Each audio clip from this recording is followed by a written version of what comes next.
الحمد لله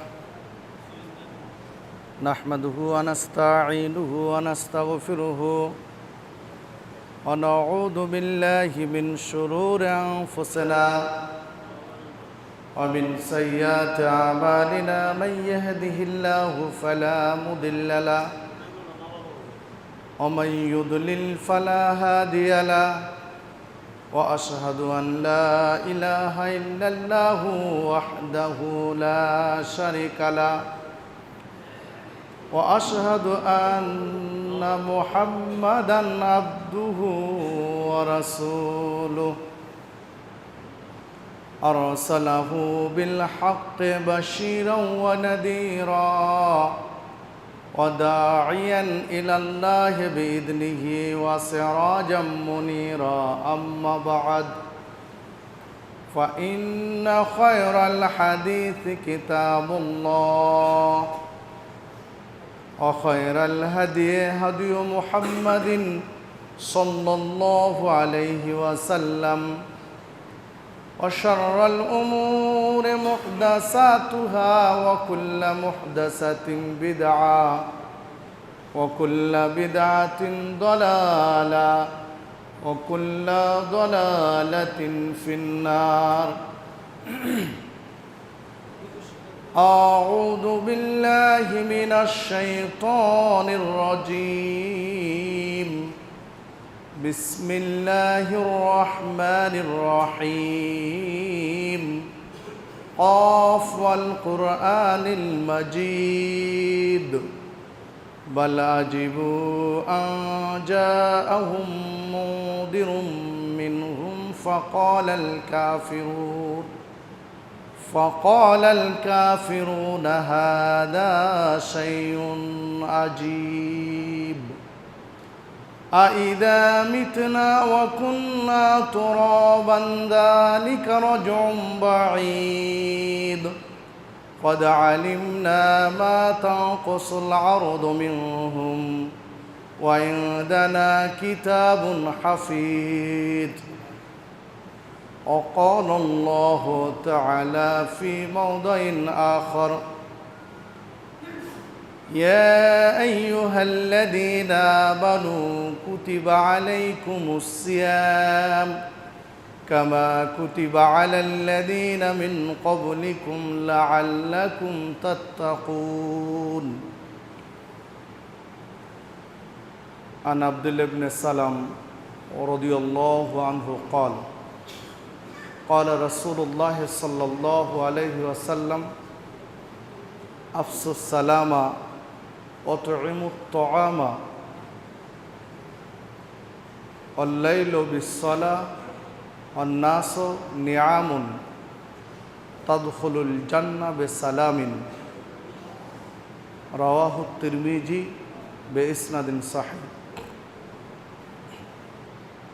সম্মানিত জুমা জামাতের মুসল্লিবৃন্দ, সর্বাগ্রে সেই মহান রব্বুল আলামিনের কৃতজ্ঞতা প্রকাশ করি যার অশেষ কৃপায় সুস্থ শরীরে জুমার সালাতের জন্য মসজিদে সমবেত হতে পেরেছি, তাই বলে আলহামদুলিল্লাহ। অতঃপর দরুদ ও সালাম বর্ষিত হোক সর্বকালের সর্বশ্রেষ্ঠ মহামানব সৈয়দুল মুরসালিন খাতামুন নবীন নবী মুহাম্মদুর রাসূলুল্লাহ সাল্লাল্লাহু আলাইহি ওয়াসাল্লামের প্রতি। সম্মানিত উপস্থিতি, আমি আপনাদের সামনে কোরআন মাজিদের সূরা বাকারা 183 নম্বর আয়াত পাঠ করেছি। তিরমিজি থেকে একটি হাদিস উল্লেখ করেছি। এর আলোকে আজকে আমার আলোচনার বিষয় রমজানে একজন মুমিনের মৌলিক কর্মসূচি। রমজানে একজন মুমিনের মৌলিক কর্মসূচি কি? উল্লেখিত বিষয়ের উপরে কুরআন মাজিদ এবং সহিহ হাদিসের আলোকে কিছু কথা বলে আলোচনার ইতি টানব ইনশাআল্লাহ। ওমা তৌফিকে ইল্লা বিল্লাহ আলাইহি তাওয়াক্কালতু ওয়া ইলাইহি উনীব।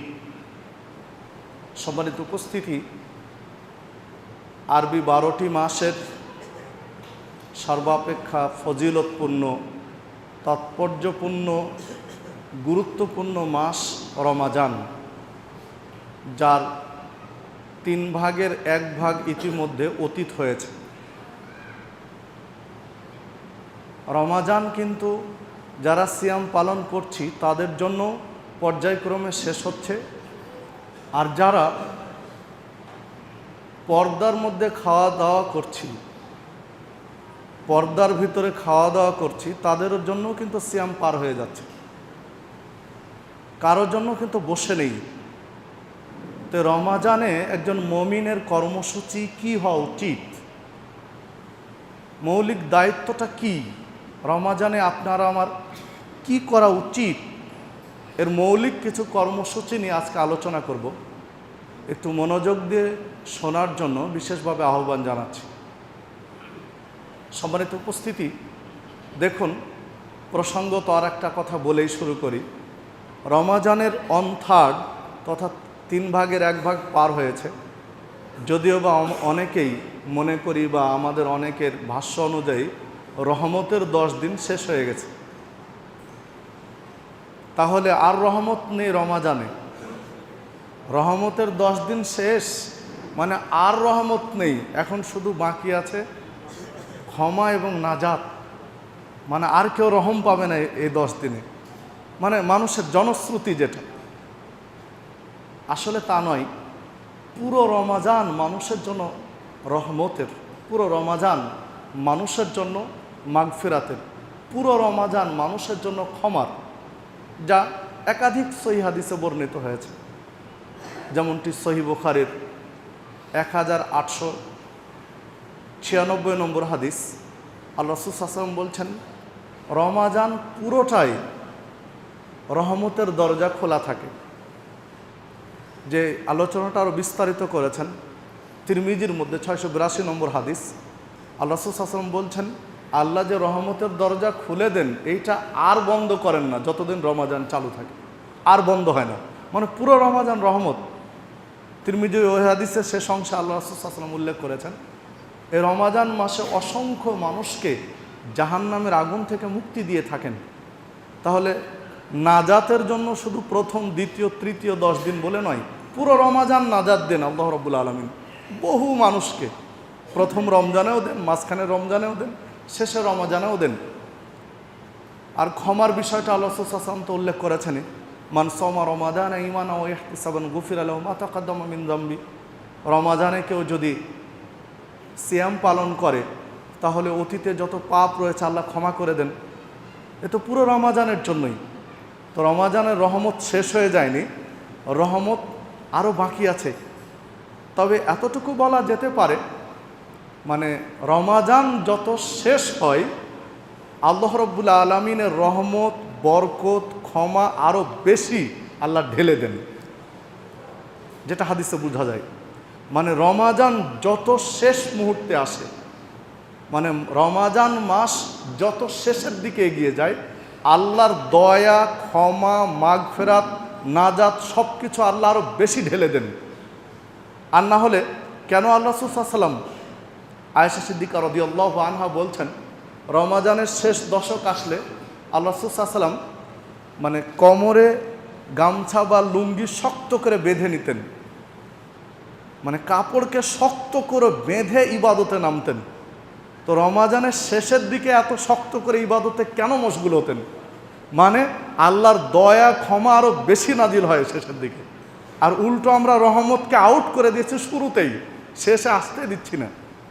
আল্লাহ রাব্বুল আলামিন আমাদের সঠিকটা বোঝার তৌফিক দান করুন। তো যাই হোক, যে কথা বলছিলাম, রমাজানে আপনার আমার কর্মসূচি কি হওয়া উচিত, চলুন। রমাজানে সিয়াম পালন প্রত্যেকেই করবেন, এটা তো স্বাভাবিক, এটা তো কর্মসূচির নয়, এটা দায়িত্ব, এটা আপনি আমি বাধ্য। যে হাদিস সহিহ মুসলিমের মধ্যে বর্ণিত হয়েছে, সহিহ বুখারীর মধ্যে বর্ণিত হয়েছে, 8 নম্বর হাদিস, ইমানের যে 5টি রুকুন তার মধ্যে শেষ রুকুনটি হচ্ছে রমাজানের সিয়াম পালন করা। আর আল্লাহ রাব্বুল আলামিন কোরআন মাজিদের সূরা বাকারা 183 নম্বর আয়াতে বললেন, অতীতের নবী রাসূলদের উপরে সিয়াম ফরজ ছিল, তোমাদের উপরে ফরজ করা হয়েছে। তো সিয়াম ফরজ, এটা ইসলামের একটা রুকুন, বিধায় এটা আপনি আমি করতে বাধ্য, এটা আপনার আমার জন্য আবশ্যিক।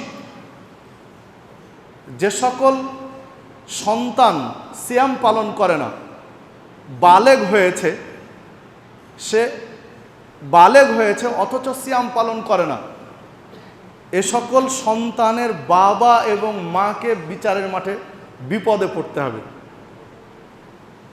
আবারও বলে রাখি কথাটি, যে সকল সন্তান বালেগ হয়েছেন অথচ সিয়াম পালন করেন না, বালেগ হওয়ার, আসলে এদিকে সময় বেশি নিলে মূল আলোচনায় ঢুকতে পারবো না। বালেগ হওয়ার জন্য কয়েকটি শর্ত ইসলামে, প্রত্যেকটার পিছনে দলিল রয়েছে, বিস্তারিত কথা বলার সময় হবে না যেহেতু একটা সাবজেক্ট নিয়ে আলোচনা করতে চেয়েছি। বালেগ হওয়ার জন্য বেশ কিছু হাদিসে নমুনা রয়েছে। তার মধ্যে একটি নমুনা হলো, নাভির নিচে যখন চুল গজাবে তখন সে বালেগ, নারী পুরুষ উভয়ের ক্ষেত্রে এক। দ্বিতীয়ত, যখন স্বপ্নদোষ হবে, চাই নারী চাই পুরুষ, তখন সে বালেগ। তৃতীয়ত, নারীদের যখন মেন্স হবে, পিরিয়ড শুরু হবে, তখন তারা বালেগ। এরকম বেশ কিছু নমুনা দেওয়া আছে। আর হাদিসের একটা দৃষ্টি উল্লেখ করা আছে সহিহ মুসলিমে, সহিহ বুখারীর, 14 বছর বয়সে যুদ্ধের অনুমতি দেননি আল্লাহ রাসূল সাল্লাল্লাহু আলাইহি ওয়াসাল্লাম, কিন্তু 15 বছর বয়সে আবার যুদ্ধের অনুমতি দিয়েছেন। মানে 14-15 মানে এটা একটা বালেগ হওয়ার একটা সময়। ঠিক উমর রাদিয়াল্লাহু আনহু যখন খলিফা, তখন রাষ্ট্রীয় দায়িত্বে চাকরির অনুমতি দিয়েছিলেন 15 বছর থেকে। 15 বছরের আগে কাউকে সরকারি চাকরির অনুমোদন উমর রাদিয়াল্লাহু আনহু দেননি, 15-র পর থেকে দিয়েছেন। তাতে বোঝা যায় 15 বছর ঠিক এইরকম সময়ে কিন্তু বালেগ হওয়ার যে নমুনাগুলো হাদিসে, এগুলো প্রকাশ পেয়ে যায়। তো এরকম সময় মোটামুটি। তো যাই হোক, আবহাওয়া জলবায়ুর কারণে 2-1 বছর কম বেশি হতে পারে রাষ্ট্রভিত্তিক। তো যে কথা বলছিলাম, সন্তান বালেগ হয়েছেন অথচ সিয়াম পালন করেন না, তো এই দায়ভার প্রথম নিতে হবে বাবা এবং মাকে। কারণ পিতা এবং মাতার যে দায়িত্ব কর্তব্য তারা পালন করেননি। হ্যাঁ, পিতামাতার সর্বাত্মক চেষ্টা তারা করেছেন কিন্তু পারেননি, তখন পিতামাতা ছাড় পেতে পারে।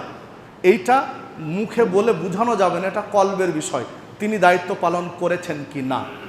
আল্লাহ রাব্বুল আলামিন আমাদেরকে হেফাজত করুন। তো রমাজানের যে মৌলিক কর্মসূচি, তার 1 নম্বর কর্মসূচি একজন মুমিনের জন্য সিয়াম পালন করবেন, এটা তো তার দায়িত্ব, আবশ্যিক।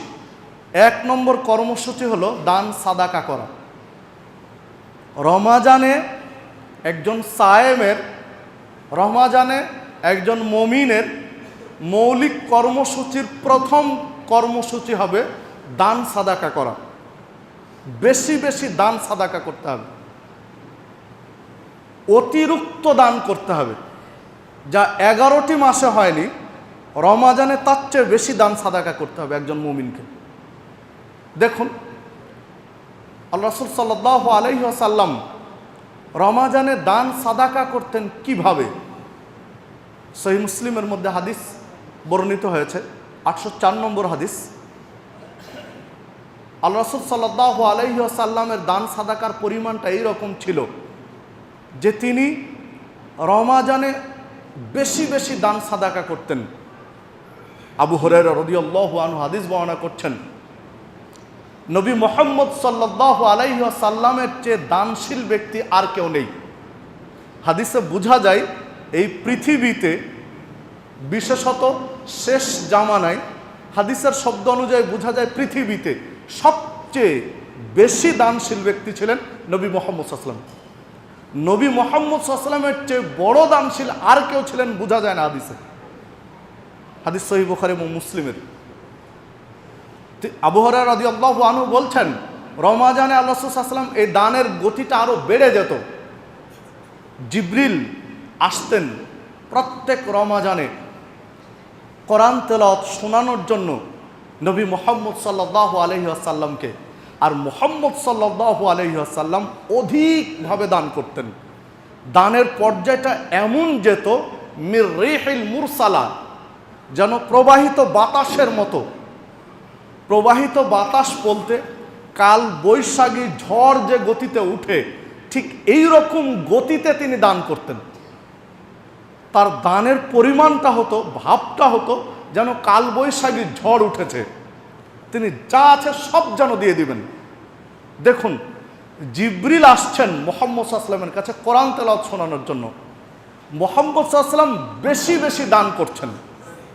জিবরিল এসেছেন কোরআন পাঠ করা শোনানোর জন্য, আর আল্লাহ রাসূল সাল্লাল্লাহু আলাইহি ওয়াসাল্লাম প্রবাহিত বাতাসের মতো ঝড়ের বেগে দান করছেন।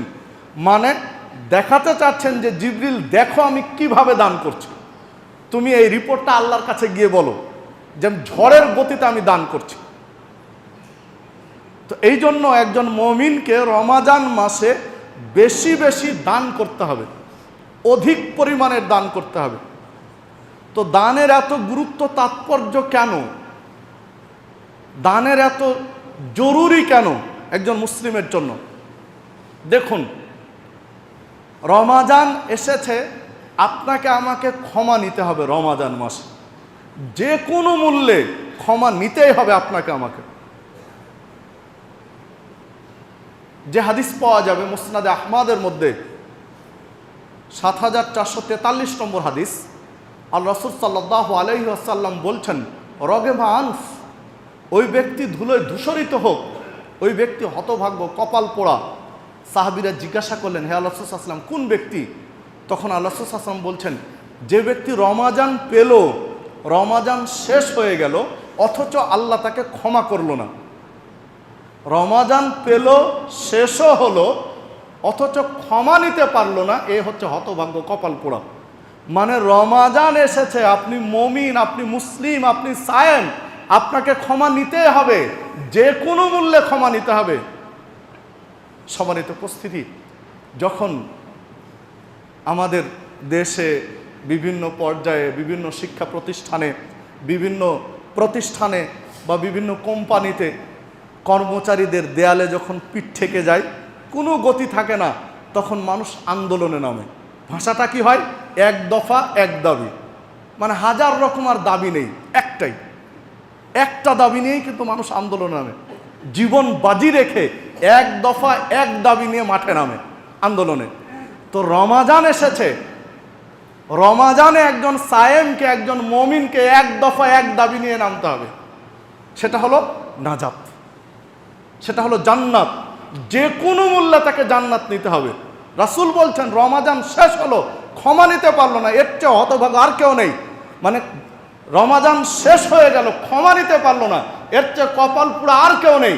মানে রমাজান এমন একটি মাস, যত বড় আপনি পাপ করেন না কেন, আপনি যত পাপ করেন না কেন, যদি আপনি পাপ অনুযায়ী ক্ষমা চাইতে পারেন, আল্লাহ ক্ষমা করে দিবেন। আপনি যত বড় পাপী হন না কেন, আপনি যত পাপ করেছেন, আল্লাহ রাব্বুল আলামিন শিরকের পাপ সহজে ক্ষমা করেন না। কিন্তু এই হাদিসে বোঝা যাচ্ছে যে শিরককারীও যদি ক্ষমার মতো ক্ষমা চাইতে পারে, আল্লাহ ক্ষমা করে দিবেন। রমাজান এত গুরুত্বপূর্ণ। মানে শিরক করেছেন, এখন আপনার পাপ অনুযায়ী যদি ক্ষমা চাইতে পারেন আল্লাহর কাছে, আল্লাহ আমি এই মানের শিরক করেছি, আমি মাজারে সিজদা দিয়েছি, আমি সরাসরি তোমার শরীক স্থাপন করেছি, আল্লাহ আমাকে ক্ষমা করে দাও। আপনি যদি সেভাবে ক্ষমা চাইতে পারেন, হাদিস অনুযায়ী বোঝা যায় আল্লাহ সেটাও ক্ষমা করে দেবেন। এ হাদিসের ইঙ্গিতটা এরকম। সম্মানিত উপস্থিতি, তাহলে ক্ষমা হচ্ছে, রমাজানে ক্ষমা নিতে হবে, এটা আপনার আমার জন্য মৌলিক কাজ, এটা আপনার আমার জন্য সবচেয়ে গুরুত্বপূর্ণ বিষয়, যে যে কোনোভাবে ক্ষমা নিতে হবে। আর ক্ষমা নেওয়ার জন্য যতগুলো মাধ্যম রয়েছে, তার মধ্যে গুরুত্বপূর্ণ মাধ্যম হচ্ছে দান সাদাকা। দান সাদাকা করলে আল্লাহ যত খুশি হন, অন্যান্য বিষয়ে তত খুশি হন বলে মনে হয় না। দেখুন, আল্লাহ রাসূল সাল্লাল্লাহু আলাইহি ওয়াসাল্লাম বলছেন, কোনো ব্যক্তি যদি খেজুর পরিমাণ একটা দান করে, সাদাকা করে, তাহলে হালাল রুজি থেকে, বেশি নয়, একটা খেজুর দান করেছে। তো যখন এই খেজুর পরিমাণ দান কয় টাকা হবে? একটা খেজুর 4 টাকা 5 টাকা, কিছু কম বেশি। তো এই দানটা আল্লাহ রাব্বুল আলামিন ডান হাতে ধরে নেন। যখন বান্দা খেজুর পরিমাণ দান কোথাও করে, মসজিদের কোটায় দিচ্ছেন, কিন্তু আল্লাহ ধরে নেন কোন হাতে? ডান হাতে। একটা মিসকিনের হাতে 5 টাকা তুলে দিচ্ছেন, আল্লাহ ধরে নেন ডান হাতে। একটা এতিমের হাতে 5 টাকা তুলে দিচ্ছেন, আল্লাহ ধরে নেন ডান হাতে। একটা মিসকিনের কাছে 5 টাকা তুলে দিচ্ছেন, আল্লাহ ধরে নেন ডান হাতে। একটা মাদ্রাসায় 5 টাকা তুলে দিচ্ছেন, আল্লাহ ধরে নেন ডান হাতে। যে কোনো ক্ষেত্রে বৈধ পন্থায় যে কোনো জায়গায় আপনি হালাল রুজি থেকে দান করেন, আল্লাহ ওটা ডান হাতে ধরে নেন। আল্লাহ রাসূল সাল্লাল্লাহু আলাইহি ওয়াসাল্লাম বলছেন, এই 5 টাকার দান, এই খেজুর পরিমাণ দান, এইটা আল্লাহ লালন পালন করেন তার নিজের কাছে। নিজের তত্ত্বাবধানে বিনিয়োগ করে এটাকে বাড়ান, বৃদ্ধি করতে থাকেন। যেমনভাবে তোমাদেরকেও একটা ঘোড়ার বাচ্চা প্রতিদিন খাইয়ে পান করিয়ে লালন পালন করে বড় করে তুলে, এমনকি শেষ পর্যন্ত আল্লাহ রাব্বুল আলামিন এই খেজুর পরিমাণ দানকে পাহাড় সমান করে দেন। যে হাদিস সহিহ বুখারীর মধ্যে পাওয়া যাবে, 1410 নম্বর হাদিস সহিহ বুখারীর। দেখুন, আপনার আমার তো নেকি দরকার, আপনার আমার দরকার নেকি, আপনার আমার দরকার ক্ষমা, আপনার আমার দরকার জান্নাত। আর জান্নাত যেতে চাইলে নেকি প্রয়োজন। তো রমাজানের দান, রমাজানের ইবাদত, রমাজানের সিয়াম, এর তো কোনো হিসাব নেই। যদিও বা আমরা অনেকেই বলি অন্য মাসে একটা নফল ইবাদত করলে যে নেকি পাওয়া যায়, রমাজান মাসে নফল ইবাদত করলে ফরজের নেকি পাওয়া যায়। আর রমাজান মাসে একটা ফরজ ইবাদত করলে 70 ফরজের নেকি পাওয়া যায়। কিন্তু এই হাদিস সহি নয়। বরং রমাজান মাসের নেকি কত, এটা কোনো বিশ্লেষণ করা যাবে না। আল্লাহ রাব্বুল আলামিন বলছেন, ফাইন্নাহু লি ওয়া আনা আজিজু বিহি, সিয়াম আমার জন্য, এর নেকি আমি দেব।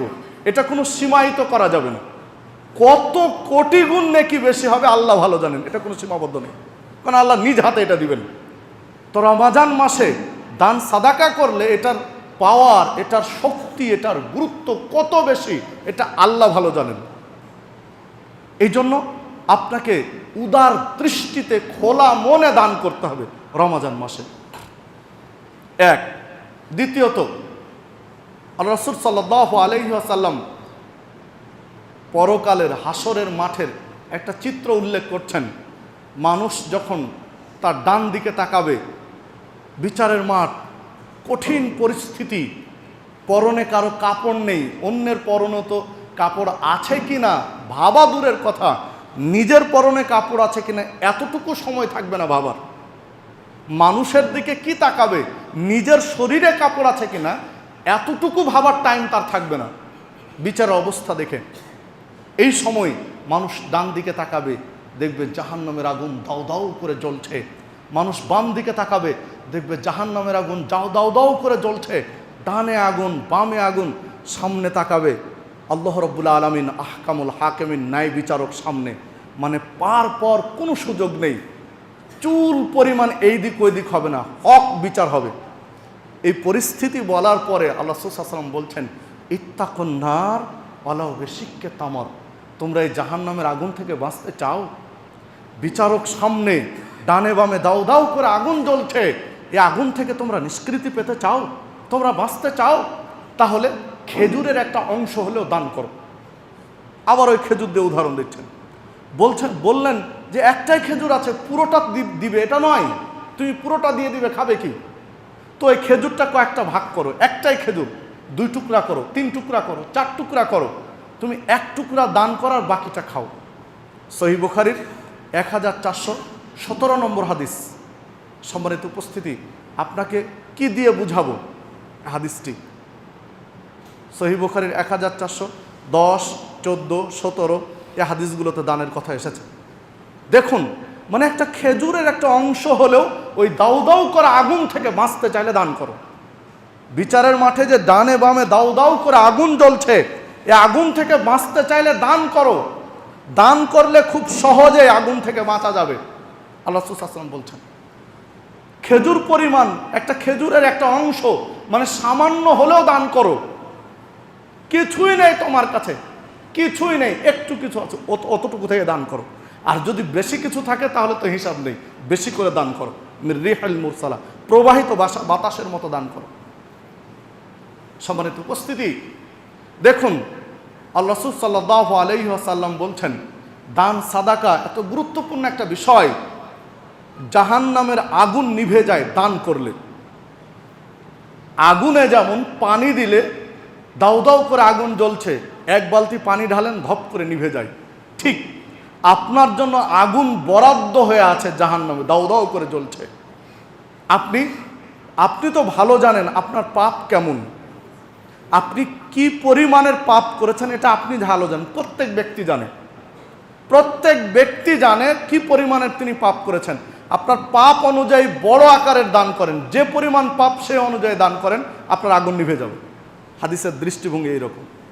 সম্মানিত উপস্থিতি, এই জন্য রমাজান মাসে আপনার আমার প্রথম কর্মসূচি থাকতে হবে বেশি বেশি দান সাদাকা করা। দেখুন আল্লাহ রাব্বুল আলামিন সূরা মুনাফিক 10 নম্বর আয়াতে বলছেন, ওয়া আনফিকু মিম্মা রাযাকনাকুম মিন ক্বাবলি আন ইয়াতিয়া আহাদাকুমুল মাউত ফায়াকুল রব্বি লাউলা আখখারতানি ইলা আজালিন করিব ফাসাদদাকা ওয়া আকুম মিনাস সালিহিন। আল্লাহ রাব্বুল আলামিন এই আয়াতে বলছেন, যখন মানুষের মৃত্যুর সময় হয়ে যাবে, বিন্দু পরিমাণ, 1 সেকেন্ড পরিমাণ হেরফের হবে না, একদম রাইট টাইমে, ঠিক টাইমে তার মৃত্যু হয়ে যাবে। যে সময় তার মৃত্যু নির্ধারণ করা হয়েছে ঠিক ওই সময়ই তার মৃত্যু হয়ে যাবে। যখন মালাকুল মাউত চলে আসেন, মৃত্যুর যন্ত্রণা তৈরি হয়ে যায়, সৃষ্টি হয়ে যায়, মালাকুল মাউত যখন আত্মাটা ভিতর থেকে বের করেন, আত্মা এমন এক জায়গায় স্থাপন করে রেখেছেন আল্লাহ রাব্বুল আলামিন, মানুষের শরীরের যত শিরা উপশিরা রয়েছে, মানুষের শরীরের যত ভেন রয়েছে, রগ রয়েছে, শিরা উপশিরা রয়েছে, এইগুলোর সব কেন্দ্রস্থল, সংযোগকারী স্থল হচ্ছে আত্মার জায়গা। মানে সবগুলোর কানেকশন, মানুষের শরীরের শিরা উপশিরা রগ ধমনী সবগুলো সংযুক্ত হয়ে আছে আত্মার সাথে। যখন আত্মাটা টেনে বের করেন মালাকুল মউত, ছিঁড়ে নেন, তখন মানুষের সব শিরা উপশিরা ছিঁড়ে আত্মাটা বের হয়ে আসে। আর এই যন্ত্রণাটাই হচ্ছে সবচেয়ে কষ্টকর, সবচেয়ে কঠিন এই যন্ত্রণাটা।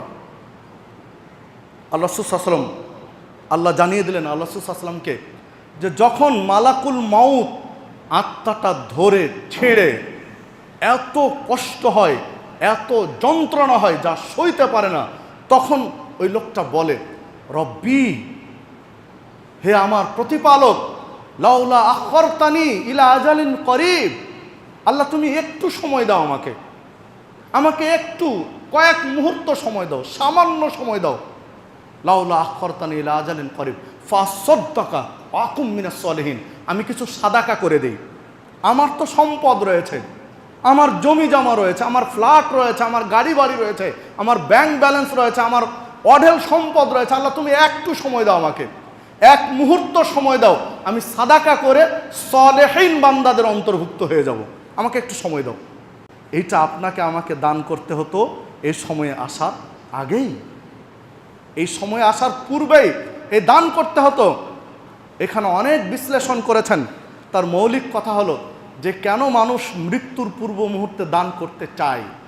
আল্লাহ কেন আয়াতটা তুলে ধরলেন, যে জান কবজ করছে তখন বললেন না যে আমাকে একটু সময় দাও আল্লাহ, আমি 2 রাকাত সালাত পড়ি, আমাকে একটু সময় দাও আমি হজটা করে নেই, আমাকে একটু সময় দাও আমি আর কিছু একটা সিয়াম পালন করি বা আর কিছু ইবাদত করি, এইটা বলে না। মানুষ বলে ফাসাদদাকা, আমি সাদাকা করি, একটু সময় দাও, আমি একটু সাদাকা করি, সলেহিনদের মধ্যে চলে যাই, একটু সময় দাও। কারণ হলো এই সময়টা চাই এই জন্যই যে মৃত্যুর যন্ত্রণা থেকে বাঁচার 1 নম্বর হাতিয়ার হলো সাদাকা। যদি মানুষ সাদাকা করে, বেশি বেশি দান করে, তাহলে মৃত্যুর যে যন্ত্রণা সেটা পায় না। মানুষ যেভাবে ঘুমিয়ে যায়, পট করে ঘুমিয়ে যায়, মৃত্যুটা ওই রকম হয়ে যায়, কখন আত্মা বের করে নিয়েছে ও টের পায় না। যদি ওর লাইফে সাদাকার নেকি থাকে। এই জন্য সাদাকা করতে চায়, অন্য আমল করতে চায় না। আল্লাহ রাব্বুল আলামিন ওই কথাটাই তুলে ধরলেন। এক, দ্বিতীয়ত অন্যান্য ইবাদত করতে একটা সময় লাগে। 2 রাকাত সালাত পড়বেন, আপনি যতই স্পিডে পড়েন, তারাবির সালাত তো এখন 4G 5G স্পিডে চলছে, তো এত স্পিডে পড়লেও 1 মিনিট 2 মিনিট সময় লাগবে। এরপরে আর কিছু ইবাদত, হজ করবেন লম্বা সময় লাগবে, উমরা করবেন লম্বা সময় লাগবে, সিয়াম পালন করবেন লম্বা সময় লাগবে। কিন্তু দান এমন একটা বিষয়, সময় লাগে না, কয়েক সেকেন্ড। আপনার ছেলেদেরকে বলে দিলেন যে বাবা ওই জমিটা বেচে 10 লাখ টাকা মসজিদে দিয়ে দিও, কয় সেকেন্ড? 3-4 সেকেন্ড। বাবা ব্যাংক অ্যাকাউন্টে টাকা আছে 3 লাখ টাকা ওই এতিমখানায় দিয়ে দিও। দেখো বাড়িতে সিন্ধুকে টাকা আছে 2 লাখ টাকা ওই প্রতিষ্ঠানে দিয়ে দিও, মাদ্রাসায় দিয়ে দিও। কয় মিনিট? কয় সেকেন্ড? 3-4 সেকেন্ড। মানে সবচেয়ে শর্টকাট। কারণ মালাকুল মাউত তো চলে এসেছে, রূহ কবজ করার জন্য হাত দিয়েছে, তখন সময় চাচ্ছে। এই সময় তো লম্বা সময় আল্লাহ দিবেন না, এই জন্য শর্ট টাইম চাই, শর্টকাট। একদম অল্প সময়ে যে নেকি করলে জান্নাতে যাওয়া যাবে সেইটা চাই। তাহলে একটু সময় দাও, আমি সাদাকা করব, সলেহিনদের মধ্যে অন্তর্ভুক্ত হয়ে যাব। এই জন্য আপনাকে আমাকে বেশি বেশি সাদাকা করতে হবে, দান করতে হবে। 1 নম্বর টার্গেট রাখতে হবে রমাজান মাসে দান করা। সম্মানিত উপস্থিতি, যে কথা বলছিলাম, যদি জাকাত ফরজ হয়ে থাকে তাহলে তো জাকাত দিবেন, কোনো ছাড় নেই। জাকাত আপনি দিতে বাধ্য, কিন্তু জাকাত দিলেন 5 লাখ টাকা জাকাত দিয়ে মনে করলেন দান করলাম না, আপনার নিজের সম্পদ থেকে দান করবেন, এটা হলো সাদাকা, এটা হলো মূল দান। আর জাকাত ওটা তো আপনার ফরজ হয়েছে, এটা তো গরিব মিসকিনের হক।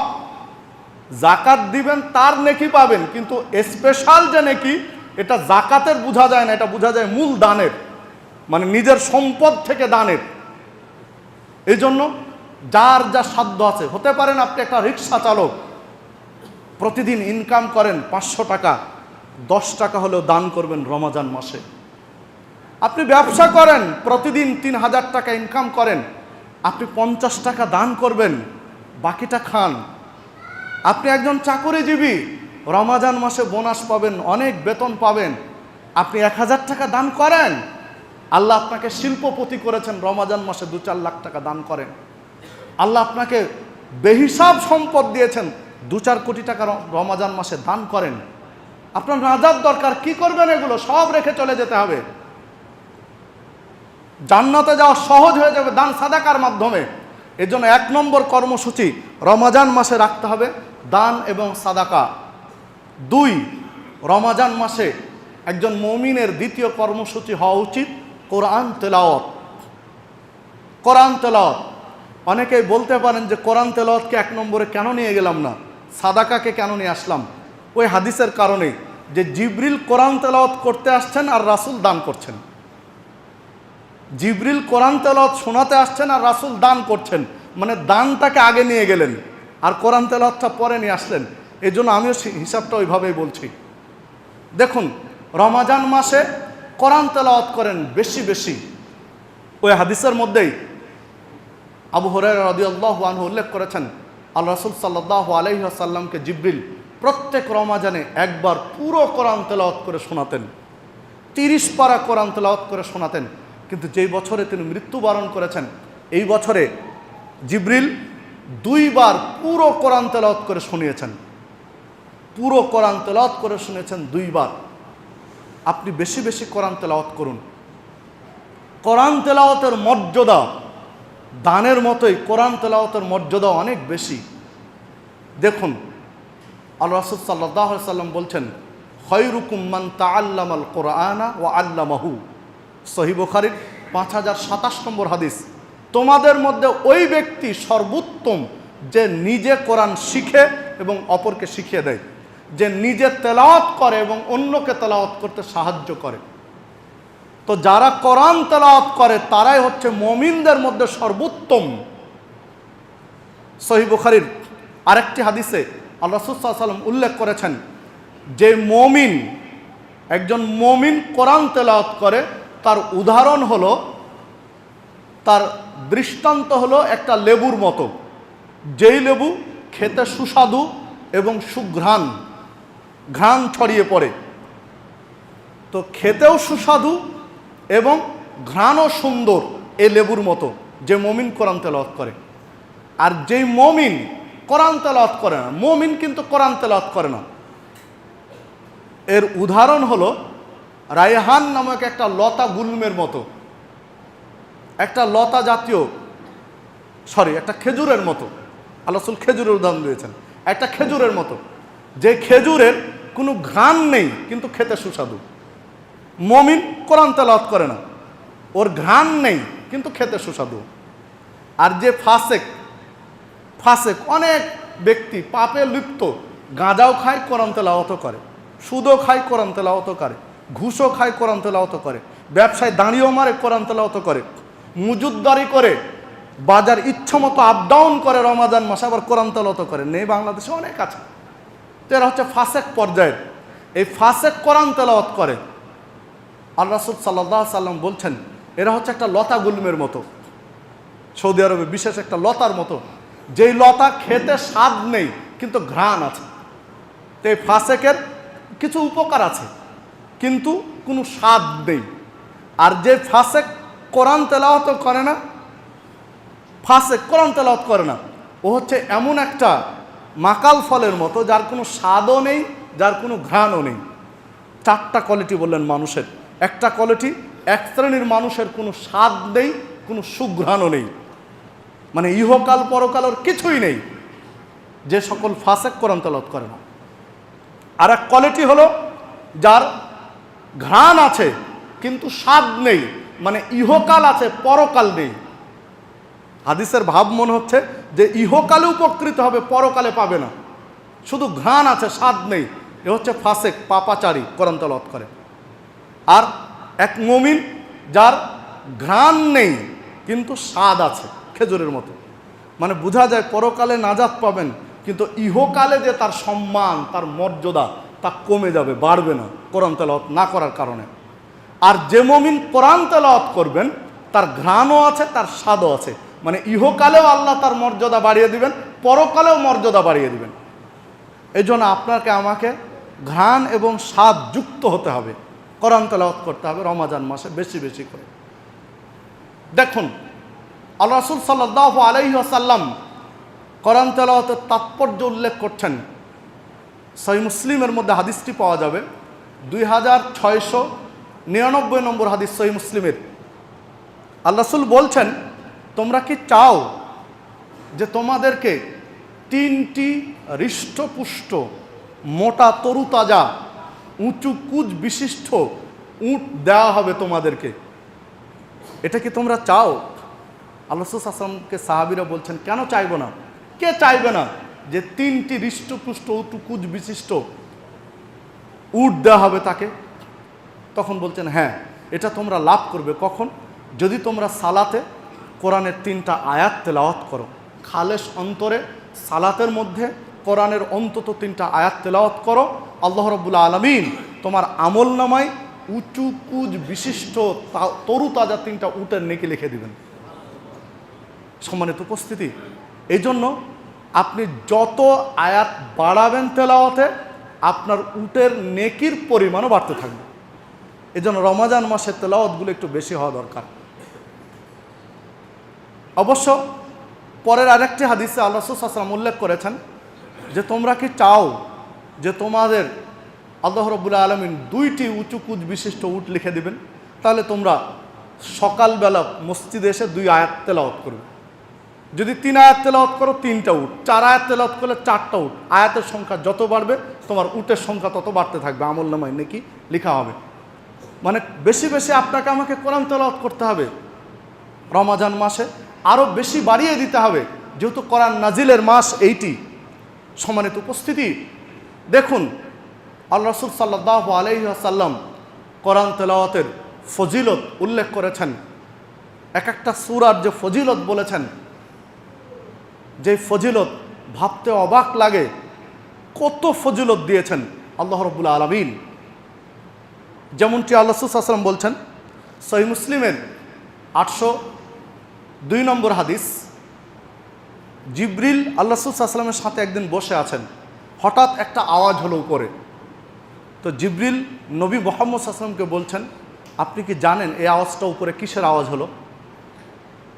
এই আওয়াজটা হলো আল্লাহ আসমানের একটা দরজা আজকে খুললেন, ইতিপূর্বে আর কোনোদিন এই দরজা আল্লাহ খুলেননি, আজকে প্রথম খুললেন।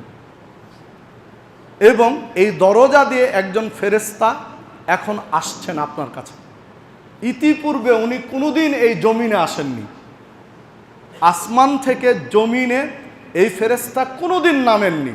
আল্লাহ একটা দরজা খুললেন, যে দরজা কোনোদিন খুলেননি, যে ফেরেশতা কোনোদিন এই জমিনে আসেননি, ওই ফেরেশতা ওই দরজা দিয়ে আপনার কাছে আসছেন। ফেরেশতা চলে আসলেন, এসে নবী মুহাম্মদ সাল্লাল্লাহু আলাইহি ওয়াসাল্লামকে বলছেন, আল্লাহ রাসূল সাল্লাল্লাহু আলাইহি ওয়াসাল্লাম, আপনাকে আল্লাহ রাব্বুল আলামিন 2টা জ্যোতি দিয়েছেন, 2টা আলো দিয়েছেন, 2টা নূর দিয়েছেন, যা ইতিপূর্বে আর কাউকে আল্লাহ দেননি। যদিও বলা হয় 1,24,000 নবী রাসূল বা 2,24,000 নবী রাসূল, যদিও ফিক্সড নেই।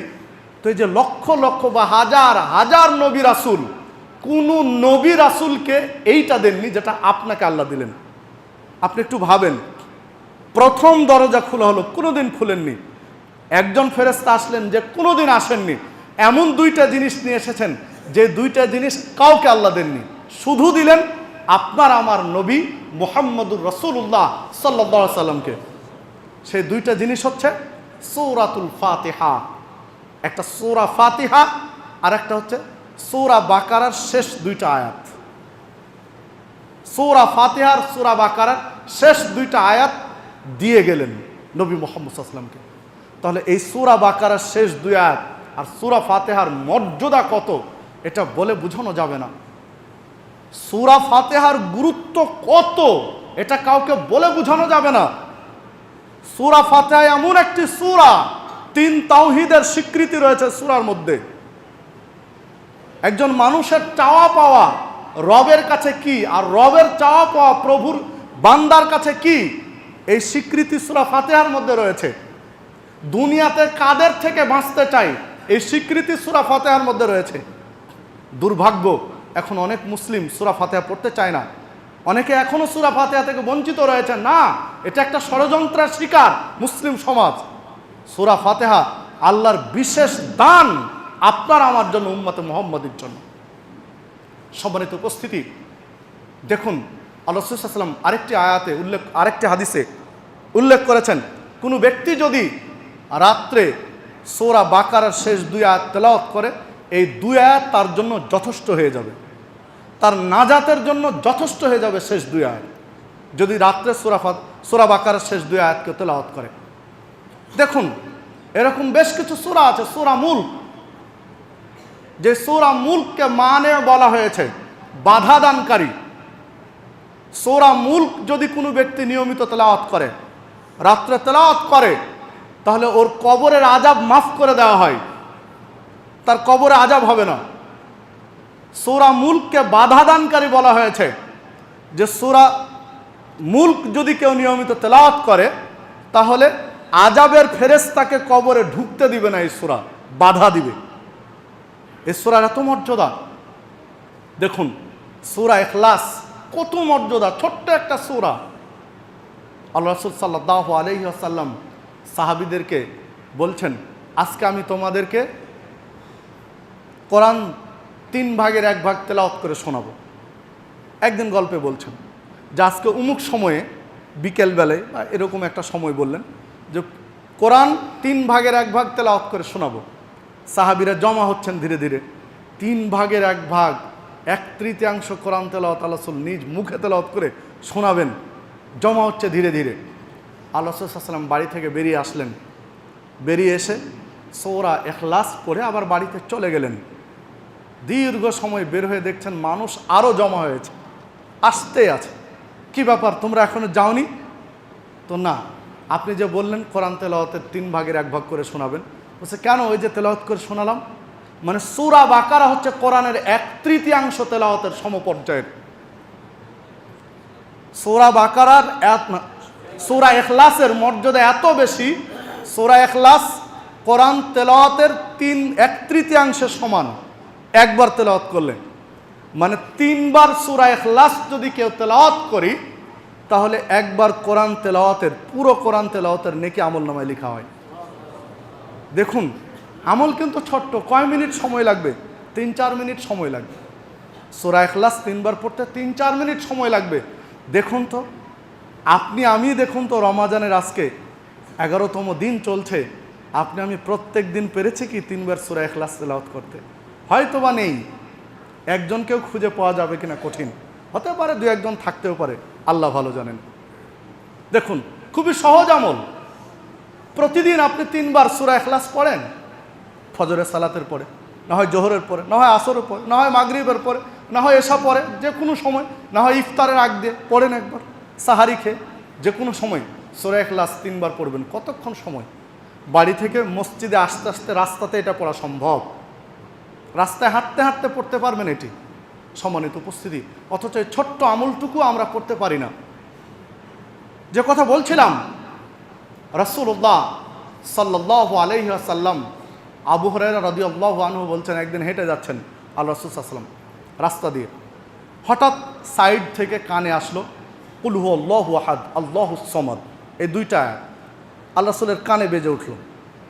তখন আল্লাহ রাসূল সাল্লাল্লাহু আলাইহি ওয়াসাল্লাম বলছেন ওয়াজাবাত, তার জন্য আবশ্যিক।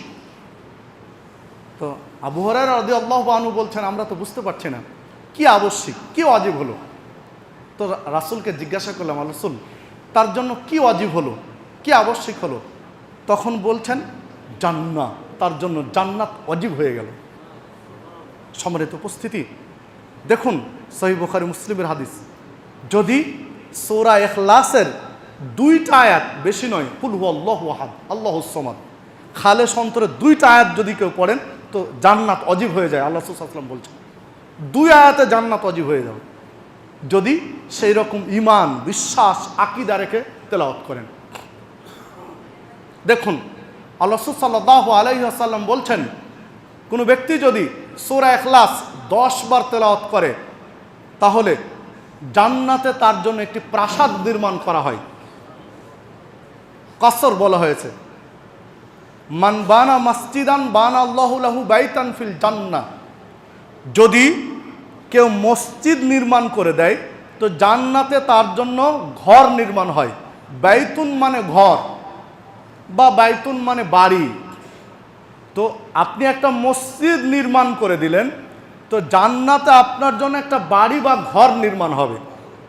আর সূরা ইখলাস 10 বার পড়লেন, জান্নাতে ঘর বাড়ি নয়, কসর বলা হয়েছে, মানে প্রাসাদ। প্রাসাদ, একটা বাড়ি নয়, প্রাসাদ তৈরি হয়। আল্লাহ জান্নাতে প্রাসাদ তৈরি করে দেন 10 বার যদি কেউ সূরা ইখলাস পাঠ করে। আমল কিন্তু বড় কঠিন নয়, সহজ। 10 বার সূরা ইখলাস পড়তে কয় মিনিট সময়? 10 মিনিট, 15 মিনিট, সর্বোচ্চ 20 মিনিট, তার চেয়ে তো বেশি নয়। সম্মানিত উপস্থিতি, 10 বার সূরা ইখলাস পাঠ করুন, আপনার জন্য জান্নাতে প্রাসাদ নির্মাণ করে দিবেন আল্লাহ রাব্বুল আলামিন। দেখুন, রাসূলুল্লাহ সাল্লাল্লাহু আলাইহি ওয়াসাল্লাম বলছেন, যদি কোনো ব্যক্তি সূরা কাহাফ এর প্রথম 10টি আয়াত মুখস্থ করে, তেলাওয়াত করে, তাহলে দাজ্জালের ফিতনা থেকে আল্লাহ তাকে হেফাজত করবেন। দাজ্জাল যতই পায় তারা করুক, তার কোনো ক্ষতি করতে পারবে না, যদি এই 10টা আয়াত সূরা কাহাফ থেকে, প্রথম থেকে 10টা আয়াত সে হিফজ করে এবং তেলাওয়াত করে। সম্মানিত উপস্থিতি, তবে প্রসঙ্গত বলে রাখি, আরও কয়েকটা পয়েন্ট রয়েছে, সময় যেহেতু কম। সূরা ইয়াসিন এর কোনো স্পেশাল ফজিলত নেই। এর রমাজান মাসে বাসের সিটে, ট্রেনের সিটে বসে সূরা ইয়াসিন পড়ছে, এটা আমি নিজ চোখেও দেখছি। অথচ সূরা ইয়াসিন পাঠের স্পেশাল ফজিলত নেই। এমনি কোরআন তেলাওয়াতের যে ফজিলত সেটা পাবেন, কিন্তু আলাদা কোনো ফজিলত নেই। যদিও বা আমরা অনেকেই মনে করি বা বলে থাকি সূরা ইয়াসিন হচ্ছে কোরআনের কলব, কোরআনের অন্তর, বা সূরা ইয়াসিন 10 বার তেলাওয়াত করলে বা 4 বার তেলাওয়াত করলে কোরআন খতমের নেকি, বা ইত্যাদি যেগুলো বলি, এরকম কোনো সূরা ইয়াসিনের ফজিলত সহিহ হাদিসে বর্ণিত হয়নি। তবে সূরা কাফেরুন যদি কেউ 4 বার তেলাওয়াত করে, তাহলে কোরআন খতমের নেকি পাবেন, কোরআন সম্পূর্ণ তেলাওয়াতের নেকি পাবেন। সূরা কাফিরুন 4 বার বললে এ হাদিস সহিহ। অনুরূপী সূরা হাসরের শেষ 2 আয়াত প্রায় মসজিদে, অনেক মসজিদে ফজরের পরে তেলাওয়াত করা হয়। এরও কোনো স্পেশাল নেকি নেই, স্পেশাল কিছু বর্ণিত হয়নি। যেগুলো হয়েছে সেগুলো আমল করুন, যথেষ্ট হবে। সম্মানিত উপস্থিতি, দেখুন 1 নম্বরে বলেছি দান, সাদাকা। যাদের জাকাত ফরজ, জাকাত অবশ্যই দিবেন।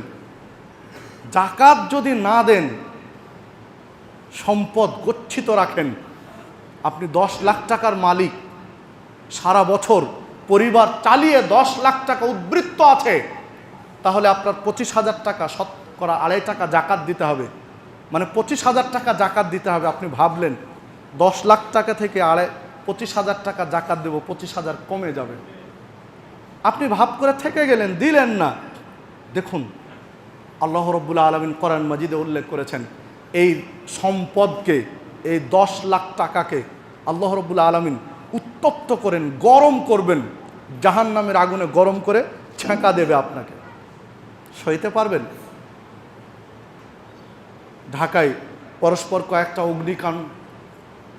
অগ্নিকাণ্ড ঘটে গেল, কয়েকটা বাড়ি পুড়ে গেল। এই চিত্র আপনারা দেখেছেন।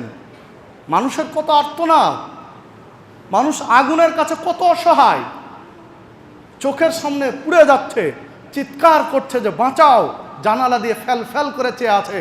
শত শত মানুষ রাস্তা থেকে দেখছি, হেলিকপ্টার দিয়ে চেষ্টা করছি, অথচ তার কোনো উপকার করতে পারলাম না। শেষে কি? পুরা কয়লা লাশ পাওয়া গেল। দেখুন একজন মা সন্তানকে বুকে আগলে ধরে আগুনে পুড়ে ছাই হয়ে গেল, স্বামীকে ফোন করে জানাচ্ছে যে আমরা তো পুড়ে যাচ্ছি। আধুনিক প্রযুক্তির যুগে হেলিকপ্টার, কত প্রযুক্তি দিয়ে কোনো উপকার করতে পারলাম না, পুড়ে ছাই হয়ে গেল চোখের সামনে। এ তো ঢাকারই কথা, বেশি দিনের কথা নয়। জাহান্নামের আগুন দাবদাহ পৃথিবীর আগুনের চেয়ে 70 গুণ বেশি। দুনিয়ার এই আগুন থেকে, এত প্রযুক্তি সমৃদ্ধ বিশ্বে যদি আমরা এই আগুন থেকে বাঁচাতে না পারি, তাহলে জাহান্নামের আগুন দিয়ে উত্তপ্ত করে আপনার সম্পদ দিয়ে আল্লাহ ছেঁকা দিবেন। কি দিয়ে বাঁচাবেন? কে আপনাকে বাঁচাবে? আপনার সম্পদের মহব্বত, সম্পদের ভালোবাসা কোথায় যাবে সেই দিন? যাকে আগলিয়ে রেখেছিলেন, খরচ করতে চাননি। নবী মুহাম্মদ সাল্লাল্লাহু আলাইহি ওয়াসাল্লাম বলছেন, হাদিস সহিহ বুখারীর, কাল কিয়ামতের দিনে বিচারের মাঠে যারা জাকাত দেয়নি, নেশাব পরিমাণ সম্পদ রয়েছে, পরিবারের সারা বছর ভরণ পোষণ জোগানোর পরে তার ফিক্সড ডিপোজিট রয়েছে, তার ব্যাংকে ব্যালেন্স রয়েছে, তার অ্যাকাউন্টে টাকা রয়েছে, বা আরও বিভিন্ন ফান্ডে তার টাকা রয়েছে, তার ব্যবসায় টাকা রয়েছে, তার টাকা বিভিন্ন জায়গায় খাটানো আছে, বা ক্যাশ টাকা মজুদ রয়েছে, এমন পরিমাণ সারা বছর চলার পরে যেই টাকা দিয়ে 52.5 ভরি রূপা কিনা সম্ভব, বা 7.5 ভরি সোনা কিনা সম্ভব, তাহলে জাকাত ফরজ। 52.5 ভরি রূপার কয় টাকা দাম? 60-70 হাজার, 75 হাজার, তার চেয়ে বেশি নয়। তো 60-70-75 হাজার টাকা বাংলাদেশের কোন লোকটার কাছে নেই? বহু লোকের কাছে সারা বছর চলার পরে, বহু লোকের কাছে, লক্ষ লক্ষ লোকের কাছে সারা বছর চলার পরে 75 হাজার, 80 হাজার টাকা আছে। সম্মানিত উপস্থিতি, এই যে যারা জাকাত দিচ্ছে না, আল্লাহ রাসূল সাল্লাল্লাহু আলাইহি ওয়াসাল্লাম বলছেন বিচারের মাঠে আল্লাহ রাব্বুল আলামিন এই সম্পদকে বিষাক্ত একটা সাপের রূপ দিবেন, বিষাক্ত একটা সাপের আকৃতি দিয়ে তার গলায় পেঁচিয়ে দিবেন। গলায় পেঁচিয়ে দিয়ে এই সাপ দংশন করবে, তাকে খুবলিয়ে খুবলিয়ে খাবে, আর বলতে থাকবে তাকে লজ্জা দেওয়ার জন্য যে আমি তোমার ওই সম্পদ, যেই সম্পদের তুমি জাকাত দাওনি, নেশাব পরিমাণ হয়েছিল কিন্তু জাকাত আদায় করেনি, এই সম্পদ তুমি। মানে আল্লাহ রাব্বুল আলামিন গোটা পৃথিবীর মানুষের কাছে আপনাকে পরিচয় করিয়ে দিবেন বিচারের মাঠে যে আপনি জাকাতের টাকা আত্মসাৎ করে খেতেন। না হলে কেন সাপ বলবে? শাস্তির তো অনেক কোয়ালিটি থাকতো, কেন সাপ বারবার আপনাকে বলবে আমি তোমার ওই সম্পদ, যে সম্পদ জাকাত দেয়নি? মানে বিচারের মাঠে যাদের গলায় সাপ পেঁচানো থাকবে আর সাপ কামড় দেবে, পৃথিবীর সব মানুষ দেখে বুঝতে পারবে এই লোকগুলো জাকাত দিত না, এরা জাকাতের সম্পদ আত্মসাৎ করে খেত। সম্মানিত উপস্থিতি, একটু ভাবুন। কি করবেন এই টাকা পয়সা? আপনাকে আমাকে মরতেই হবে। আপনি বিশাল প্রাসাদ তৈরি করেছেন, আপনার চোখ দুটো যদি বন্ধ হয়ে যায় তো আপনার লাশটা প্রাসাদের বাহিরে শোভা পাবে, ভিতরে নয়। গোসল করানোর পরে মরণ খাটিয়াতে করে লাশ বাহিরে বের হয়ে আসবে, এই লাশ আর ঢুকবে না বাড়িতে। আপনার মনোরম প্রাসাদ, তিলে তিলে আপনার পরিশ্রমের টাকা দিয়ে গোড়া তোলা প্রাসাদে অন্যরা বসবাস করবে, আপনার লাশের ঠাঁই নেই। আপনার লাশ কোথায়? গোরস্থানে 3.5 হাত মাটির নিচে পড়ে থাকবে। আপনার স্বপ্নের সেই প্রাসাদ ভোগ করবে অন্য প্রজন্ম, আপনার পরবর্তী প্রজন্ম, আর আপনার দেহ উপভোগ করবে মাটির নিচে 3.5 হাত জায়গা। তাহলে কার জন্য আপনার এত স্বপ্ন, এত বিলাসিতা, সম্পদের প্রতি এত মোহ, এত ভালোবাসা কার জন্য? একটু হিসাব করবেন, হিসাব করবেন। জাকাত যাদের ফরজ অবশ্যই জাকাত দেবেন। এই ক্ষেত্রে আর একটা বিষয় বলে রাখি, জাকাত আদায় করবেন আরবি মাস অনুযায়ী, ইংরেজি মাস অনুযায়ী নয়। আরবি মাস অনুযায়ী, চান্দ্রবর্ষ অনুযায়ী, চন্দ্রবর্ষ অনুযায়ী জাকাত আদায় করবেন। রমাজানে আদায় করতে হবে এ কথা নয়, অন্য মাসে আদায় করা যাবে না এ কথা নয়। আপনি যদি রমাজানে আদায় শুরু করেন প্রত্যেক রমাজানে করেন, মহরম মাসে আদায় করেন প্রত্যেক মহরমে করেন, জিলহজ মাসে আদায় করেন প্রত্যেক জিলহজ মাসে আদায় করেন, কিন্তু আরবি মাস অনুযায়ী করেন। ইংরেজি মাসের এই প্যাঁচে পড়তে যাবেন না, জানুয়ারি, ফেব্রুয়ারি, মার্চ, এপ্রিল, এগুলো তো নয়। কারণ আরবি মাস আর ইংরেজি মাসের ব্যবধান হলো 11 দিন 6 ঘন্টা ডিফারেন্স প্রত্যেক বছরে। প্রত্যেক বছর চান্দ্র বছর এবং সৌর বছরের পার্থক্য হলো 11 দিন 6 ঘন্টা, মানে 11.5 দিন। তাতে আরবি মাস, ইংরেজি মাস যখন 33 বছর হবে তখন আরবি মাস হবে 34 বছর। প্রত্যেক ইংরেজি 33 বছরে আরবির বছর হবে 34 বছর। আপনি যদি ইংরেজি বর্ষ অনুযায়ী, ঈসাই বর্ষ অনুযায়ী জাকাত আদায় করেন, আপনার বয়স ধরেন আপনি 30 বছর বয়স থেকে জাকাত আদায় করা শুরু করেছেন, আপনার বয়স যখন 63 বছর হবে তখন অটোমেটিক 1 বছরের জাকাত ল্যাপস হয়ে যাবে। আপনি 33 বছর যদি জাকাত আদায় করেন তাহলে 1 বছর বাদ হয়ে যাবে, আরবির 1 বছর আউট হয়ে যাবে। এই জন্য ইংরেজি বর্ষ অনুযায়ী নয়, আপনি হিসাব করবেন আরবি বর্ষ অনুযায়ী, যেহেতু ইসলামের বিধিবিধানগুলো এভাবে চালু হয়েছে। সম্মানিত উপস্থিতি, দেখুন কোরআন তেলাওয়াত এবং দানের গুরুত্ব এত বেশি। আল্লাহ রাসূল সাল্লাল্লাহু আলাইহি ওয়াসাল্লাম বলছেন, তাবারানী আওসাতের মধ্যে একটি হাদিস বর্ণিত হয়েছে, তাবারানী আওসাতের 9438 নম্বর হাদিস।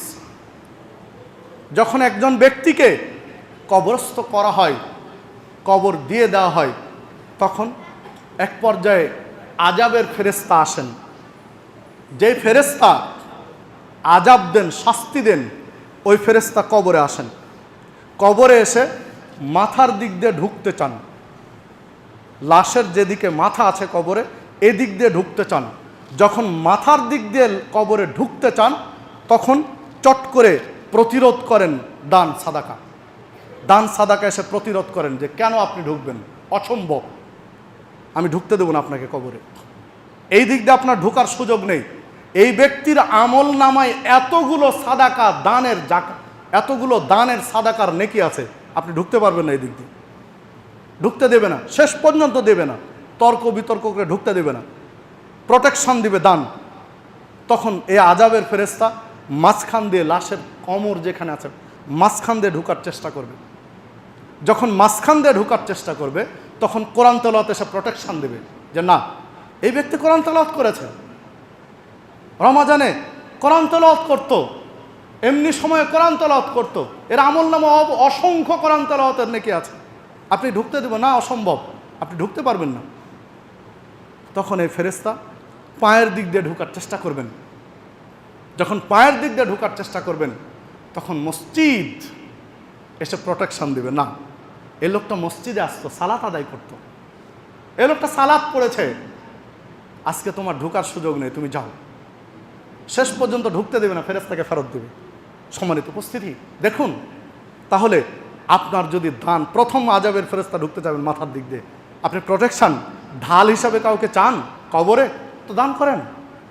রমাজান সুবর্ণ সুযোগ, ক্ষমা নেওয়ার সুবর্ণ সুযোগ আল্লাহ রেখে দিয়েছেন রমাজান। কত অফার ঈদকে ঘিরে, এই গাড়িতে এই ছাড়, এই বাড়িতে এই ছাড়, এই প্লটে এই ছাড়, আল্লাহ ছাড় দিয়েছেন, আপনাকে অফার দিয়েছেন রমাজানে। আপনি কবরে প্রোটেকশন চান তো দান করেন। কবরে মাঝখান দিয়ে ঢুকতে প্রোটেকশন চান তাহলে কোরআন তেলাওয়াত করেন। কবরে প্রোটেকশন চান, পায়ের দিক দিয়ে কাউকে ঢুকতে দিবেন না, আযাবের ফেরেশতা, তাহলে মসজিদ মুখী হন, সালাত পড়ুয়া হন, সালাতি হন। বোঝা গেল এই একজন মুসলিমের 3 নম্বর কর্মসূচি হলো সালাত, কিয়াম। বেশি বেশি কিয়াম করতে হবে।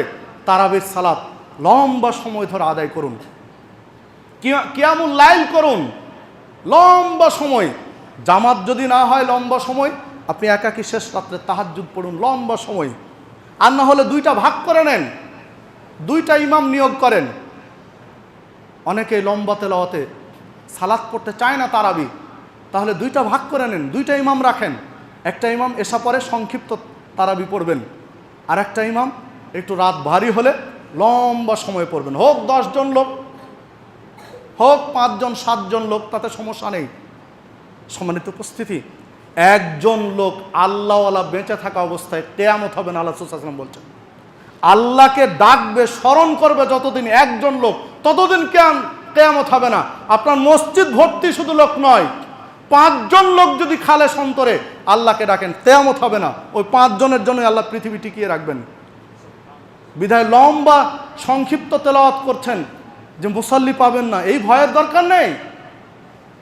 রাত শেষ রাত্রে লম্বা তেলাওয়াত, 2 ঘন্টা 2.5 ঘন্টা 1.5 ঘন্টা ধরে তেলাওয়াত হবে, কিয়াম হবে। দেখুন আয়েশা সিদ্দিকা রাদিয়াল্লাহু আনহা বলছেন, নবী মুহাম্মদ সাল্লাল্লাহু আলাইহি ওয়াসাল্লাম তারাবির সালাত আদায় করতেন, ফালা তাসআলান হুসনিহিন্না ওয়া তুলিহিন্না, সহিহ বুখারীর 2013 নম্বর হাদিস। যে জিজ্ঞাসা করো না কত সুন্দর আর কত লম্বা করে তিনি কিয়ামুল লাইল রাত্রিতে তারাবি পড়তো, তুমি জানতে চেও না। সহিহ বুখারীর আরেকটি হাদিস, আয়েশা সিদ্দিকা রাদিয়াল্লাহু আনহা বলছেন, আল্লাহ রাসূল সাল্লাল্লাহু আলাইহি ওয়াসাল্লাম কিয়ামুল লাইল, রাত্রের সালাত, তাহাজ্জুদের সালাত, তারাবির সালাত, এই নফল সালাত আদায় করতেন এত লম্বা সময় ধরে। আমি দেখতাম পাগুলো ফুলে ডোম হয়ে গেছে, একদম ফুলে গেছে। আমার মাঝে মাঝে ভয় হতো, মনে হয় পা ফেটে রক্ত ফিনকি দিয়ে বের হবে, এতটা ফুলে গেছে। আমি ভয় করতাম যে মনে হয় পা ফেটে রক্ত বেরিয়ে যাবে, এত লম্বা তেলাওয়াতে তিনি সালাত আদায় করছেন। আয়েশা রাদিয়াল্লাহু আনহা বলছেন, একদিন জিজ্ঞাসা করলাম, হে আল্লাহ রাসূল সাল্লাল্লাহু আলাইহি ওয়াসাল্লাম, আপনি তো এমন একজন ব্যক্তি মাসুম, নিষ্পাপ, আল্লাহ আপনার উপর এত দয়া করেছেন যে আপনার আগে যত পাপ করেছেন ভবিষ্যতে যদি করেন সব মাফ করে দিয়েছেন। আপনারা বর্তমান, অতীত, ভবিষ্যৎ সব পাপ আল্লাহ ক্ষমা করে দিয়েছেন, আপনার কোনো পাপ থাকবে না। আল্লাহ আপনাকে নিষ্পাপ করে দুনিয়া থেকে তুলবে, আপনি পৃথিবী থেকে বিদায় নেবেন, একটাও পাপ থাকবে না আপনার। তা আপনি এত কষ্ট করেন কেন? পা ফুলে যায়, মনে হয় রক্ত বের হবে। তখন নবী মুহাম্মদ সাল্লাল্লাহু আলাইহি ওয়াসাল্লাম বলছেন, যে রব্বুল আলামিন, যে রব আমার উপর এত দয়া করেছেন, সেই রবের জন্য কি আমি এতটুকু কৃতজ্ঞতা প্রকাশ করব না? এই শুকরিয়া আদায় করব না? আমি কি না শুকরি, অকৃতজ্ঞ বান্দা হব? তিনি এত দয়া করেছেন, আমি তার কৃতজ্ঞতা আদায় করি, তার শুকরিয়া আদায় করি। সম্মানিত উপস্থিতি, আল্লাহ আপনার আমার উপরে কত দয়া করেছেন আপনি ভাবতে পারবেন? আপনার উপরে আল্লাহ কত দয়া করেছেন। আপনি যান ঢাকা মেডিকেলে, বার্ন ইউনিট ঘুরেন, হাড় ভাঙ্গা ইউনিটটা ঘুরেন, দেখেন আল্লাহ আপনার উপর কত দয়া করেছে, আপনার উপর কত দয়া করেছে। মেডিকেলগুলো একটু ঘুরে আসেন রমজান মাসে, আপনি বুঝতে পারবেন আল্লাহ কত দয়া করেছেন। সম্মানিত উপস্থিতি, যে কথা বলছিলাম, দীর্ঘ সময় ধরে আসুন সালাত আদায় করি। আবু হুরায়রা রাদিয়াল্লাহু আনহু বলছেন, আল্লাহ রাসূল সাল্লাল্লাহু আলাইহি ওয়াসাল্লাম বলছেন, আফসুস সালাম, তোমরা বেশি বেশি সালামের প্রচলন করো, বেশি বেশি সালাম দাও। অতইমুত তুআম, এবং অনাহারী ক্ষুধার্ত ব্যক্তিকে খাদ্য দাও। এরপরে বললেন, ওয়াসাল্লু বিল্লাইল ওয়ান্নাসু নিয়ামুন, মানুষ যখন ঘুমিয়ে থাকে তখন রাত জেগে জেগে সালাত আদায় করো। 3টা কথা বলেছেন, তোমরা বেশি বেশি সালাম দাও, সালামের প্রচলন করো। দ্বিতীয়ত, যারা অনাহার ক্ষুধার্ত ব্যক্তিকে খাবার খাও। তৃতীয়ত, মানুষ যখন ঘুমিয়ে থাকে তখন রাত জেগে সালাত আদায় করো। 3টা কাজ যদি তো করতে পারো, তাদখুলুল জান্নাতা বিসালামিন, তাহলে একদম নিরাপদে জান্নাতে প্রবেশ করো। নির্বিঘ্নে নিরাপদে কোনো ঝামেলা ছাড়াই জান্নাতে প্রবেশ করো। 3টা কাজ করো আর ঝামেলা ছাড়াই জান্নাতে প্রবেশ করো। তিরমিজির হাদিস, মেশকাতে পাবেন 1907 নম্বর হাদিস। সম্মানিত উপস্থিতি, রমাজান একজন মুমিনের 3 নম্বর কর্মসূচি হবে বেশি বেশি লম্বা সময় ধরে কিয়াম করা, সালাত আদায় করা, রাত্রের সালাত, তারাবির সালাত, তাহাজ্জুদের সালাত। এরপরে 4 নম্বর কর্মসূচি হবে একজন মুমিনের ইফতার করানো। ইফতার করাতে হবে, সময় শেষ, সংক্ষেপে শেষ করে দিচ্ছি। ইফতার করাতে হবে মানুষকে। আল্লাহ রাসূল সাল্লাল্লাহু আলাইহি ওয়াসাল্লাম বলছেন, যদি কোনো ব্যক্তি কাউকে ইফতার করায় তাহলে সিয়াম পালন করে যে নেকি পাবে, ইফতার করিয়া সম পরিমাণ নেকি পাবে। এই জন্য আপনার কর্মসূচি থাকবে ইফতার করানো। আত্মীয় স্বজন, পাড়া প্রতিবেশী, মুসলিম ভাইদের বা আপনার কলিগদের বা গরিব দুঃখী মিসকিনদের প্রতিদিন 1-2 জন বা সম্ভব অনুযায়ী ইফতার করাবেন। রমাজানে 5 নম্বর আপনার কর্মসূচি থাকবে মানুষকে দিনের দিকে দাওয়াত দেওয়া, দাওয়াতি কাজ করা। কারণ মানুষের মনটা নরম থাকে রমাজান মাসে, এই জন্য মানুষকে উদ্বুদ্ধ করবেন বেশি বেশি দাওয়াতি কাজ করতে হবে। ইফতার প্রোগ্রাম করেন, ইফতার প্রোগ্রামে অ্যাটেন্ড হন, দিন ধর্মের আলোচনার ব্যবস্থা করেন। কারণ রমাজানে মানুষ মসজিদমুখী হয়, মানুষের মনটা নরম থাকে, এজন্য বেশি বেশি দাওয়াতি কাজ করেন। 6 নম্বর, রমাজানে কর্মসূচি পালন করেন, মানুষের সাহায্যে এগিয়ে যান। ক্ষুধার্ত মানুষকে, বিভিন্ন অসুবিধায় রয়েছে যে সকল মানুষ, অসুস্থ মানুষ, বিভিন্ন মানুষের সহযোগিতায় এগিয়ে যান। আল্লাহ রাব্বুল আলামিন আপনার আমার জন্য রমাজানকে তখন জান্নাতের ওসিলা করে দিবেন। যদি এই কর্মসূচিগুলোর আলোকে নিজের জীবন গড়তে পারি, তাহলে রমাজান হবে আপনার আমার জন্য নাজাতের কারণ, ক্ষমার কারণ, জান্নাতের কারণ। আসুন আমরা চেষ্টা করি। আল্লাহ রাব্বুল আলামিন আমাদের সকলকে সেই তৌফিক দান করুন। আমিন। আকুলু কাওলা হাযা, আস্তাগফিরুল্লাহ।